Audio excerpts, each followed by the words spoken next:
တိုင်းပြည်မှာနေထိုင်ကြတဲ့ပုဂ္ဂိုလ်ချင်းချင်းဟာတူရဲ့စိတ်သဘောထားနဲ့တူရဲ့စိတ်သဘောထားဟာမတိုက်ဆိုင်မဲနဲ့ကွဲပြဲနေမယ်ဆိုရင်အဲ့ဒီနိုင်ငံအဲ့ဒီတိုင်းပြည်ဟာကြီးပွားဖို့ဆိုတာဘယ်လိုမှမျှော်လင့်စရာမရှိဘူးသူဆိုရပေါ့ကြီးပွားတိုးတက်မှုဖြစ်နိုင်မှုစုစည်းနိုင်မှသာကြီးပွားတိုးတက်မှုဖြစ်နိုင်တယ်ဝိဝါဒလို့ခေါ်တဲ့စัจ jin မဲ့စကားတွေပြောပြီးတော့အချင်းချင်းအချင်းများနေမယ်အငင်းပွားနေမယ်ဆိုရင်ဒီနိုင်ငံရဲ့ဒီတိုင်းပြည်ဒီလူမျိုးတွေရဲ့နောင်ရေးဟာဘယ်တော့မှလန်းလာမှာမဟုတ်ဘူးတဲ့နော်ပြိုကွဲပျက်စီးဖို့ဥတည်ပြီးတော့နေတယ်ဒီလိုပဲဖြစ်သွားမှာပဲအခုချိန်ကနေပြီးတော့ကြိုတင်ပြောလို့ရဒီကနေ့မြန်မာနိုင်ငံနဲ့ပတ်သက်ပြီးတော့စဉ်းစားကြည့်လေညီညွတ်ရင်မြန်မာနိုင်ငံအလားအလာကောင်းလိမ့်မယ်မညီညွတ်ဘူးဆိုရင်နိုင်ငံအလားအလာမကောင်းဘူးလို့ပဲဒီလိုပဲတွေ့ရဒါဘာလို့ပြောတာတုံးဆိုတော့ဒါနိုင်ငံရေးစကားမဟုတ်ဘူးမြတ်စွာဘုရားသခင်ကိုရောမြတ်ဟောတဲ့တရားကိုဟောဖို့ပြောတာနော်မြတ်စွာဘုရားကလည်းဒီတိုင်းဟောတယ်ကြည်ဘုရားကဘယ်လိုဟောခဲ့လဲဝိဝါဒံဘယတောဒိဋ္ဌဝါအဝိဝါဒင်းစခေမတောသမက္ခသခိလဟောထဧတာဗုဒ္ဓနုတသတိတိုင်းပြည်နဲ့လူမျိုးကြီးပွားတိုးတက်ခြင်းနဲ့သမက္ခသခိလဟောထတူနဲ့တူမယင်းစေရင်လို့အတူတကွစုစုစည်းစည်းနဲ့လောက်ကင်ညာနေထိုင်ကြတယ်ခေါင်းဆောင်ကရှေ့ကသွားနေနောက်ကလူတွေကကပ်ဖက်မလို့ရသူခေါင်းဆောင်လှုပ်တဲ့လှုပ်ရမှန်မှန်မှန်ပဲကြည့်ရမယ်မှန်တယ်ဆိုရင်နောက်ကနေရရဒီလိုဆိုလိုတာပေါ့အေးကိုခေါင်းဆောင်မလှုပ်ရလို့မင်းသားကြီးမလှုပ်ရလို့ပန်းမကြီးကိုထိုးပေါက်တယ်ဆိုတာတော့မဖြစ်တဲ့ဘူးပေါ့မဖြစ်တဲ့ဘူးအလုံးဟာညီညွတ်ဘယ်သူပဲရှေ့ကသွားတိုင်းပြည်လူမျိုးကြီးပွားဖို့အတွက်ဘယ်သူပဲဥဆောင်သူဥဆောင်နေမှုမှန်ကန်တယ်ဆိုရင်နောက်လိုက်ကောင်းဖြစ်အောင်လုပ်ကြအောင်အဲ့ဒါလို့မလုပ်ဘူးဆိုလို့ရှိရင်ဘယ်အဖွဲ့အစည်းဘယ်နိုင်ငံဘယ်လူမျိုးမှမကြီးပွားနိုင်ဘူးကြီးပွားဘူးဒါသိကြတယ်သိကြတယ်ကြီးပွားခြင်းရင်ဘာလို့သမက်ကသမက်ခီညီညွတ်တဲ့စိတ်ဓာတ်ရှိရတမန်အဇတိအလုတ်တူလုံးစုစည်းညီညွတ်တဲ့လုပ်ငန်းမျိုးတွေကိုလုပ်ဒါကိုမြတ်စွာဘုရားဟောတာသမက္ခစုစုစည်းစည်းဖြစ်ကြဖို့တခိလမိတ်ရင်းဆွေချာတွေဖြစ်ကြဖို့သမက္ခတခိလဟောထစုစည်းညီညွတ်ကြရမယ်မိကောင်းဆွေကောင်းတွေဖြစ်ကြရမယ်မိတ်ဆွေရင်းချဖြစ်ကြရမယ်ဧတဗုဒ္ဓနုတတတိတဲ့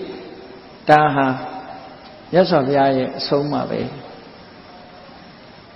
ဘုရားဘာသာကိုကိုးကွယ်ပြီးမြတ်စွာဘုရားရဲ့အဆုံးအမကိုခံယူကြတဲ့ဘုရားဘာသာနိုင်ငံဖြစ်တဲ့မြန်မာနိုင်ငံကလူတွေဘုရားရဲ့အဆုံးအမတွေကိုမေ့မထားသင့်ဘူး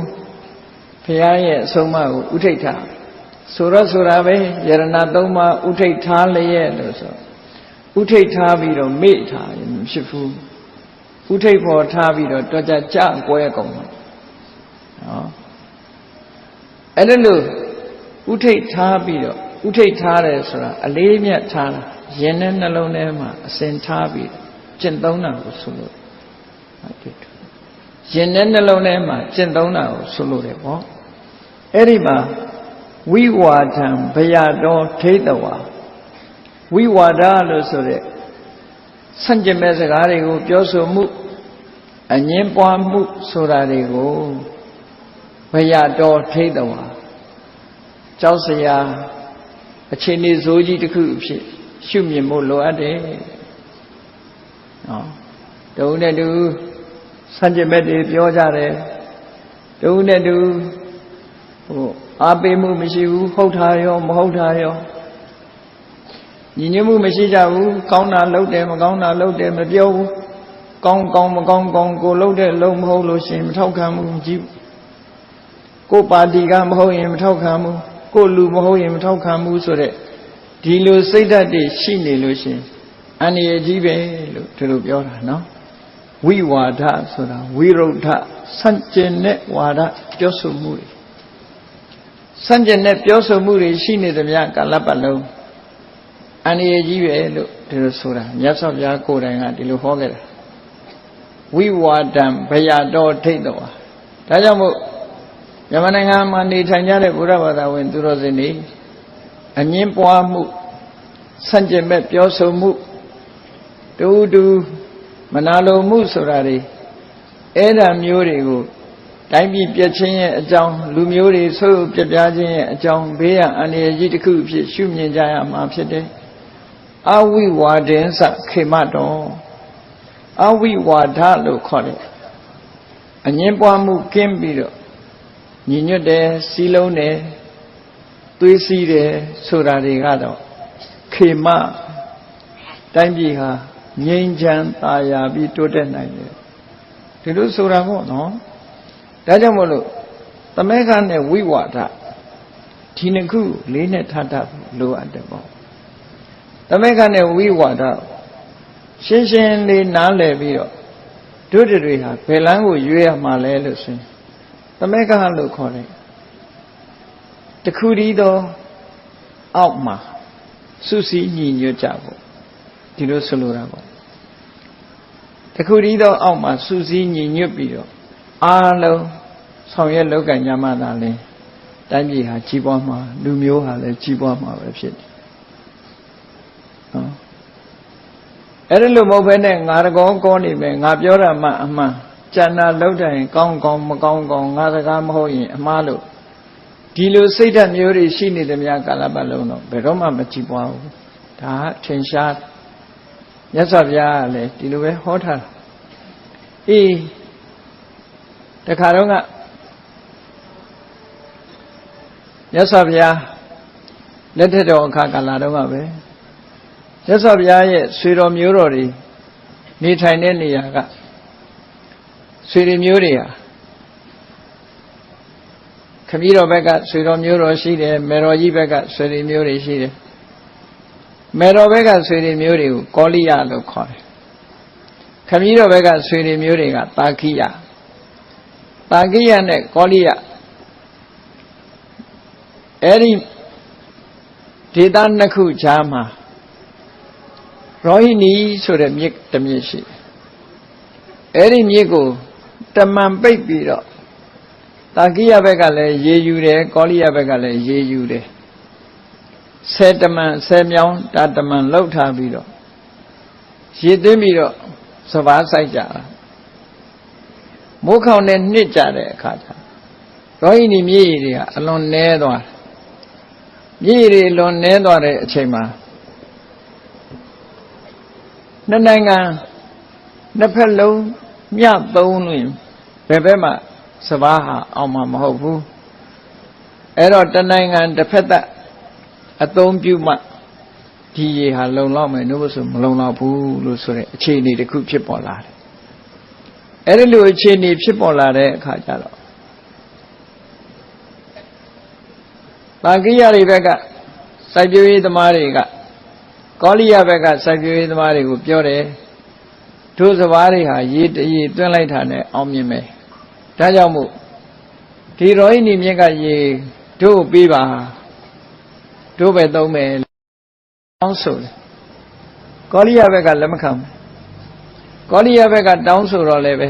တာကိယဘက်ကလက်မခံအဲ့ဒါလို့အပြောဆိုခြင်းဟာ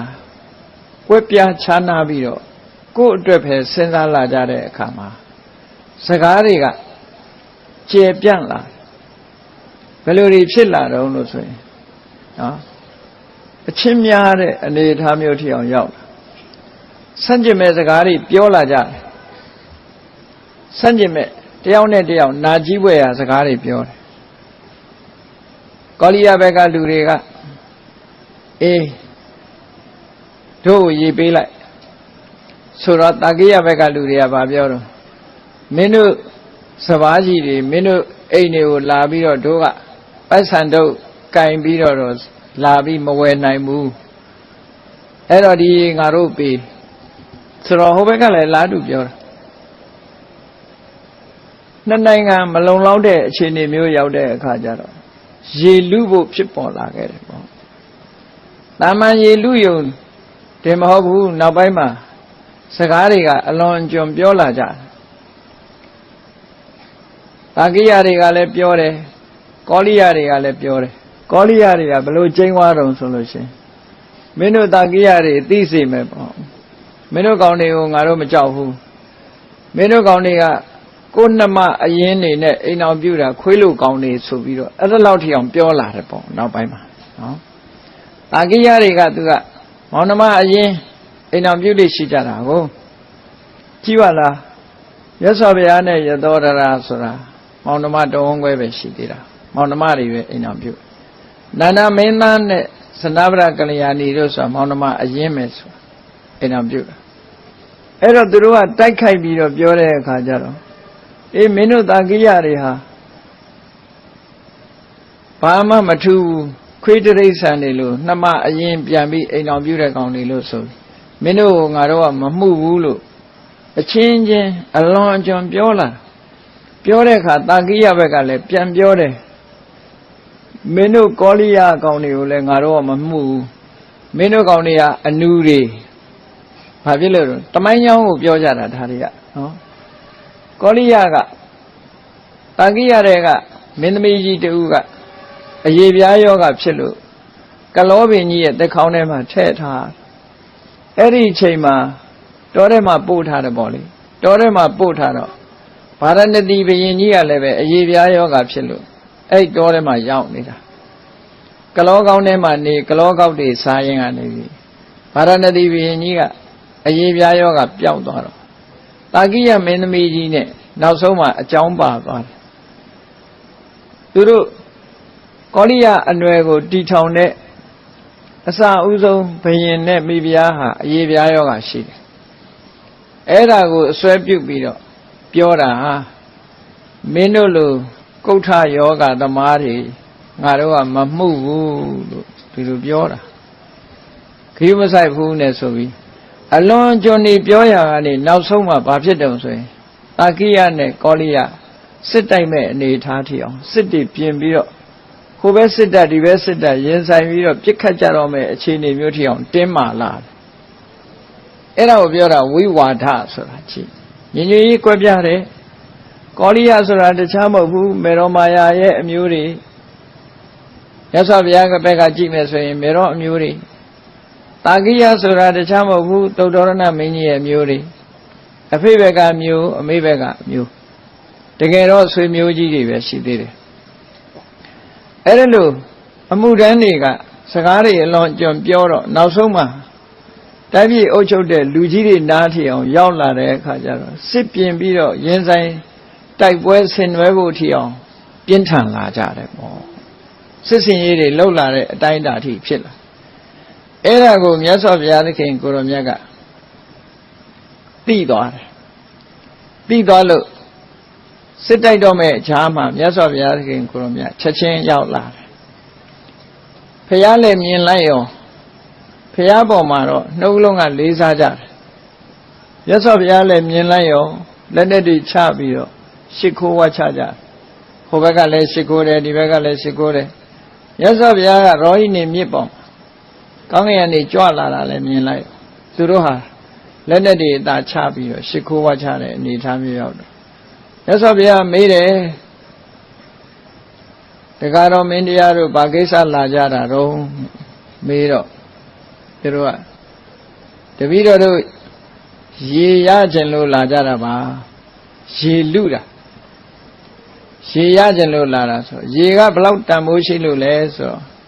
နည်းနည်းပဲတန်တာပါတဲ့အေးလူမျိုးတွေကတော့ဘလောက်တန်ဖိုးရှိတယ်လူမျိုးဆိုတာတော့တန်ဖိုးမဖြတ်နိုင်ပါဘူးတဲ့မြေကြီးကရောဘလောက်တန်မြေကြီးဆိုတာလေတန်ဖိုးမဖြတ်နိုင်ပါဘူးအေးသိတန်ဖိုးမရှိတဲ့ရေအတွက်နဲ့တန်ဖိုးရှိတဲ့လူမျိုးတွေဆုံးရှုံးနစ်နာမယ်ဆိုရင်ဘယ်ကောင်းမလဲဆိုပြီးတော့မြတ်စွာဘုရားကဒီဝိဝါဒလို့ခေါ်တဲ့တုံးနဲ့တူဆန့်ကျင်မဲ့စကားတွေပြောဆိုခြင်းရဲ့အပြစ်ကိုမြတ်စွာဘုရားဟောတာနော်အဲ့ဒါလိုညင်းပွားမယ်ဆိုရင်တာကိယတွေလည်းပျက်စီးသွားမှာပဲကောလိယတွေလည်းပျက်စီးသွားမှာပဲစစ်ဖြစ်တယ်ဆိုရင်နှစ်နိုင်ငံဟာဖွတ်ဖွတ်ကြည်သွားမှာ ဟိုဘက်ကလည်းသေကြမယ်ဒီဘက်ကလည်းသေကြမယ်အလုံးဟာဘယ်သူမှအကျိုးရှိကြမှာမဟုတ်ဘူးစစ်ဖြစ်လို့တိုက်ကြခိုက်ကြပြီဆိုလို့ရှိရင်နှစ်ဖက်စလုံးဟာနစ်နာဆုံးရှုံးမှုတွေနဲ့ကြုံရတတ်တယ်အဲ့ဒါကြောင့်မို့လို့ညီညွတ်ရေးမပြတ်ပြားကြနဲ့ညီညီညွတ်ညွတ်နဲ့တိုင်ပင်ဆွေးနွေးပြီးလှုပ်တင်လှုပ်ထိုက်တာလုပ်ရမယ်အခုလို့စမ်းကျင်မဲ့စကားတွေပြောပြီးအချင်းများပြီးရံဖြစ်တယ်ဆိုတာအလွန်မကောင်းတဲ့အလုပ်ပဲလို့မြတ်စွာဘုရားကဒီမင်းတွေကိုဖြောင်းပြပြီးတော့တရားဟောတာအဲ့ဒီတရားဟောတဲ့ထဲမှာ950ဇတ်ထဲကဒီအငင်းပွားခြင်းကြောင့်တုံးနဲ့တူမုန်းတီးမှုညီညွတ်မှုပြက်ပြားပြီးတော့မုန်းတီးမှုတွေစိတ်ထဲမှာဖြစ်ပွားလာတဲ့အခါမှာနှစ်ဦးစလုံးဘယ်သူမှကြီးပွားတိုးတက်မှုမရှိဘဲနဲ့နှစ်ဦးစလုံးနစ်နာဆုံးရှုံးသွားတဲ့အကြောင်းကိုမြတ်စွာဘုရားဟောတာဟောဘယ်သူမှကောင်းကျိုးမရဘူးနှစ်နိုင်ငံစစ်တိုက်တယ်ဆိုလို့ရှိရင်ဟိုနိုင်ငံလည်းဆုံးရှုံးတာပဲဒီနိုင်ငံလည်းဆုံးရှုံးတာပဲအဲ့ဒါလို့နှစ်နိုင်ငံဆုံးရှုံးပြီးအကျိုးမရှိဘူးနှစ်ဦးနှစ်ဝနှစ်ဖက်ကလူတွေဟာသေကြကြေကြငြိမ်းချမ်းမှုတွေဆုံးရှုံးလို့ဘေးရန်အန္တရာယ်တွေနဲ့ကြုံကြရတယ်ဆိုတဲ့အကြောင်းကိုမြတ်စွာဘုရားကဖန္ဒနဆိုတာကျုပ်ပင်လို့ခေါ်တယ်ကျုပ်ပင်နဲ့ပတ်သက်တဲ့ဇလန်းတစ်ပုဒ်ကိုမြတ်စွာဘုရားကသင်္ကန်းစာယူဖို့ဟောတာဖြစ်တယ်ပေါ့သင်္ကန်းစာယူဖို့ဟောတာဖြစ်လာပုံလေးက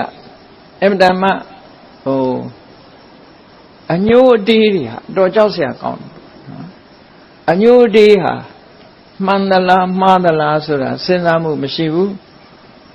ညိုးတာတေးတာရန်လိုတာကိုအကြောင်းပြုပြီးတော့ရန်လိုမှုကိုအကြောင်းပြုပြီးတော့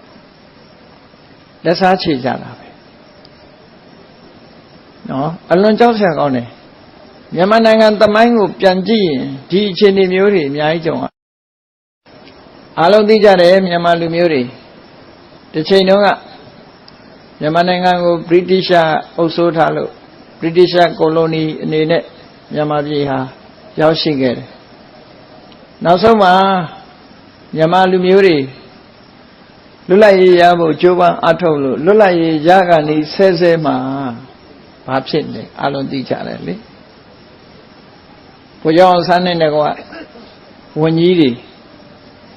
ပြစ်တက်ခံရရတယ်မဟုတ်လားဘုန်းကြီးတို့တိရိလင်္ကာနိုင်ငံရောက်သွားတော့ဒီဟိုကလူတွေကမေးတယ်မြန်မာနိုင်ငံမှာတဲ့ဝန်ကြီးတွေရောအကုန်လုံးဝန်ကြီးအဖွဲ့တစ်ဖွဲ့လုံးပြစ်တက်ခံရတာဆိုတာကိုမေးတော့ဘုန်းကြီးတို့တောင်မှပဲရုတ်တရက်ဆိုတော့အဲ့ဒီဖြစ်တုန်းကတော့ကိုကငယ်ငယ်ပဲရှိသေးတော့ဝန်ကြီးတစ်ဖွဲ့လုံးပြစ်တက်ခံရတယ်ဆိုတာသိမသိလိုက်ဘူးအာဇာနည်တွေကြာဆုံးခြင်းလို့ပဲသိတာဟုတ်ဘုရားအောင်ဆန်းတို့အမှုပြုတဲ့ဝန်ကြီးအဖွဲ့တွေဟာအလုံးဟာအသက်ခံလိုက်ရအဲ့ဒီအသက်ခံလိုက်ရတာဟာဘာကြောင့်အသက်ခံရတာတုံးလို့သေချာမေးကြည့်လို့ရှိရင်ဝိဝါဒပဲမှန်တော့နော်ဝိဝါဒမဖြစ်တော့တဲ့အကြောင်းကိစ္စလေးတွေနဲ့အညိုတေးထားပြီးတော့တိုင်းပြည်ဟာဒီလိုဖြစ်ခဲ့ရမြန်မာလူမျိုးတွေဒါကိုသင်္ကန်းစာယူဖို့လိုတယ်သင်္ကန်းစာယူရမယ်ဒီဟာကိုသင်္ကန်းစာမယူဘဲနဲ့ဘဝသင်္ကန်းစာမယူဘဲနဲ့